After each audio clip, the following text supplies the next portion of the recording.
Hey babes, thank you for tuning in to It's Only Embarrassing If You're Embarrassed podcast. My name is Madison and thanks for joining today. If you guys have tuned in the past, I am doing a little rebrand name change. And so I'm not sure if you've ever started a creative project and given it a name and then just decided you literally hate the name, but you aren't sure what you want the new one to be.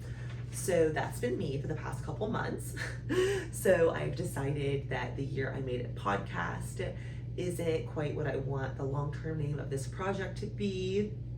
Instead, I really love the title and concept of It's Only Embarrassing If You're Embarrassed podcast, because a lot of what this podcast is about is embarrassing things, taboo things, things that are shameful, things like addiction and mental health and divorce and depression and taking your Xanax every day and a little bit of everything in between. And so I really felt like just it's only embarrassing if you're embarrassed. I thought that really just resonated with a lot of what I was talking about and was just a lot more in line with what I want this project to be aligned with. So that is my little PSA, little updated for you guys. So you guys will now see pretty much everything changed, and then same content, same me, same beautiful Marilyn in the background, same everything. Just new title and a little revamped cover photo. So little updated for you guys there. Hope you like the new title, and if not, who cares, you know?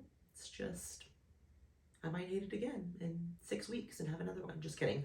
I'm determined this is going to be the last one, so hopefully.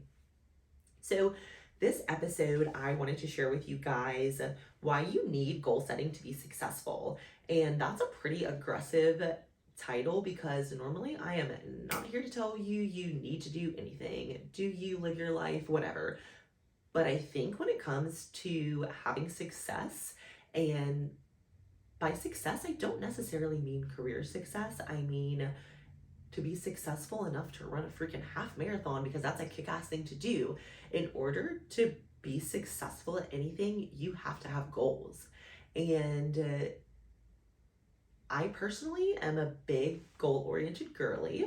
So I do a lot of goal setting, I do a lot of goal mapping, I do a lot of SMART goals, and I truly think that the reason I've been able to accomplish most of the things that I've accomplished is because I have sat down, I've set goals, I've outlined what it looks like to get to my objective, to do the damn thing, and I've put the time and energy that it takes in behind those goals. And so I want to share with you guys what I've learned about goal setting and how I think it's one of the really pivotal things that you need to be successful at being a half marathon runner, at being a mother, at being a successful career person, at being an accountant, at being a baseball coach, at being a whatever it is you want to be. You got to have goals, because goals show you where you're going and what you're working towards and give you a direction and a path. So I personally think that goals can help in every area of your life. And so some of the areas that I wrote down that I've used goals to help me is in my environment. So my house, what my house looks like, whether or not it's clean, all those sorts of things. My career, my finances, my relationships, my personal growth, my mental health, and my physical health. So I am going to be honest with you guys. SMART goals rule my life.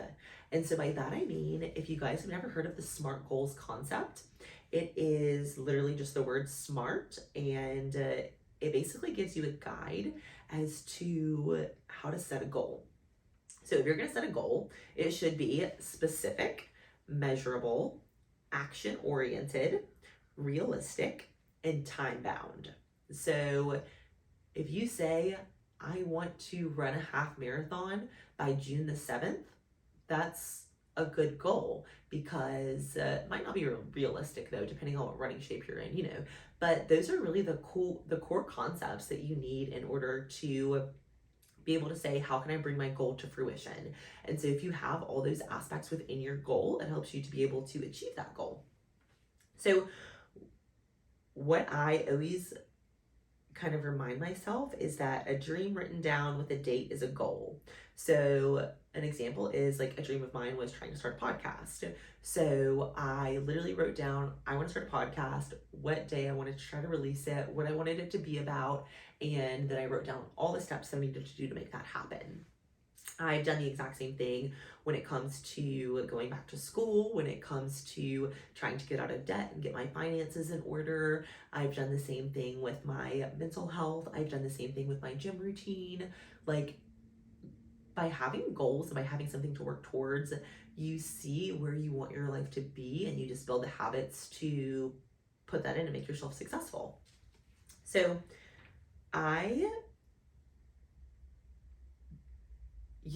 okay, so one thing about me is with goals, sometimes I get like a little overboard. So sometimes I'll be like on like a big goal, like momentum, and I'll be like, oh my God, okay, tomorrow I'm gonna wake up at 6 a.m. and I'm gonna go to the gym, and I'm gonna cut out caffeine, and I'm gonna eat salads for lunch, and I'm gonna like, and no, okay, you're not gonna do all of that. First of all, chill out. Second of all, pick one goal. So for me, whenever I really started this journey, I had a goal that I wanted to go to therapy once a month. So that's literally my goal. I wanted to get my mental health in order. And so to do that, I was going to go to therapy once a month, and I was going to find a psychiatrist. 2 goals. Literally did them both, and they have helped me exponentially.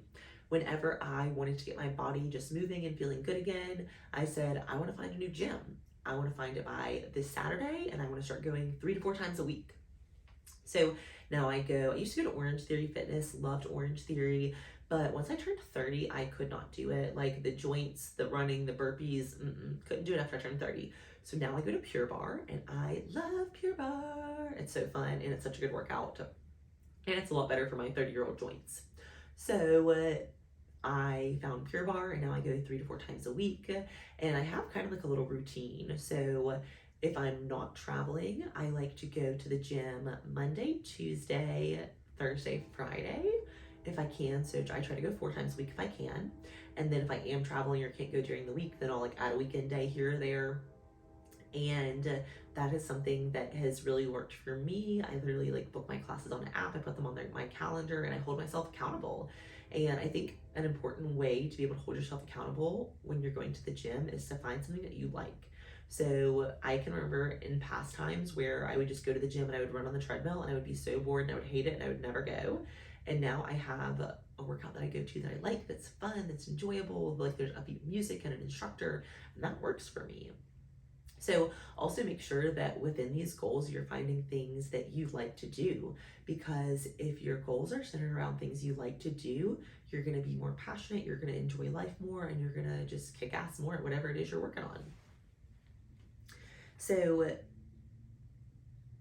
one thing that I do with goal setting is a lot of times I work backwards. So for example, if we're going to go back to the gym example, so step 1 was I wanted to find a gym by Saturday. So that's a SMART goal.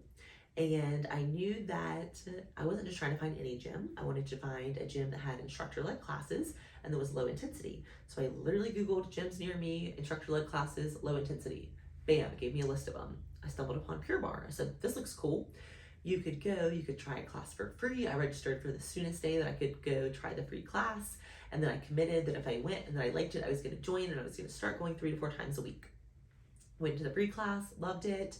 Actually, a girl that I went to high school with was teaching the free class, so that was super cool. Well, like, just like the trial class. And so that was really cool. Totally, like, I don't know if you've ever gone to school with somebody and then you show up and they're your Pure Barre coach and you're like, this was made for you. Like, so upbeat, so much energy. So like, it was just a great time. So the biggest piece of that, I would say, is making sure that I hold myself accountable. So there are some days that I'm just like, man, I would love to go home and do nothing instead of go to the gym. But I'll remind myself, like, Madison, you're gonna feel way better after you go to the gym and work out all this nervous energy than you are if you just go home and sit on the couch and watch Netflix. So I'll also do like a little bit of that in my mind of like, okay, if you don't want to do this, why? And what are the consequences of you not doing it? So a little personal accountability there. So a big way that I've been able to use my goals is to be able to schedule them into my routine. So for example, I know that to take care of my mental health, like to go to therapy every like 2 to 3 weeks, just depending on how I'm feeling. So that's something that I commit to. Every time I see my therapist, I go ahead and commit to my next appointment, and so on and so forth. So I always have the next one booked. With my physical health, I always have my gym classes for the next week outlined, so I can be able to see what does my routine look like for this week. For my career, normally I'll map out where do I need to be this week, what are my focuses, what are my goals, what things do I need to knock out this week, what things could I put on the back burner if things go sideways, what things have to be priority.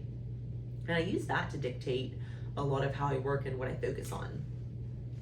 So since I've been doing a lot of goal setting around routines and building habits that are positive for me, it's helped my mental health so much, because knowing that I see my therapist regularly, knowing that I exercise my body regularly in a way that's fun for me, knowing that I have good head meds and a good psychiatrist, knowing that I have a morning routine where I wake up and I do a meditation and an affirmation and a devotional, and I get my mindset right for the day centered around faith. Like, being able to have all of those things that started out as small goals for me that I was able to build into habits and routines, those things have made such an exponential difference in my life and my mental health.